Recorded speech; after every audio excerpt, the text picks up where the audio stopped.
செடிக்கெலாம் தண்ணி ஊற்றும்போது கவனிச்சேங்க. எங்கள் வீட்டு அரளி மேலே வந்துட்டு நல்லா பிரண்டை வந்து பெருசாக வந்துருந்துச்சு. அது ஆக்சுவலாக நல்லா அரளி இருக்கவும் அதோட சப்போர்ட்டில் மேலே நல்லா படர்ந்து இருந்துச்சு. தண்ணி ஊற்றும்போது தான் பார்த்தேன். சரி பிரண்டை துவையல் செய்வோம்னு சொல்லிட்டு கட் பண்ணி எடுத்துகிட்டு வந்துட்டு மேலே பட்டை இருந்த ஜங்ஷன் மாதிரி இருக்கு இல்லையா, அந்த இதோட கட் பண்ணி எடுத்தோம்னா, ஒரு கத்தி வச்சு எடுத்தோம்னா ஈஸியாக வந்து அந்த பட்டையை வந்து ரிமூவ் பண்ணிடலாம்.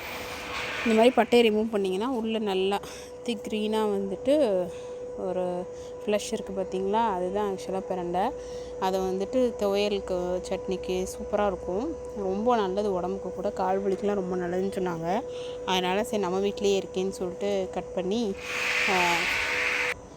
பண்ணி எடுத்து வச்சுட்டு நல்லெண்ணெய் ஊற்றி வரமிளகா, பூண்டு, தோல் உளுந்து, பூண்டு, புளி, உப்பு எல்லாம் நமக்கு தேவையான அளவு எடுத்தாச்சு. துவையல் தான் செய்ய போகிறோம். இதில் வந்துட்டு நான் தேங்காய் போடாமல் தான் இந்த துவையல் செஞ்சேன். சட்னியும் செய்யலாம், வெங்காயம் தக்காளிலாம் போட்டு அதோட போட்டு வதக்கி சட்னியும் செய்யலாம். நான் பிரண்டை துவையல் செஞ்சேன்.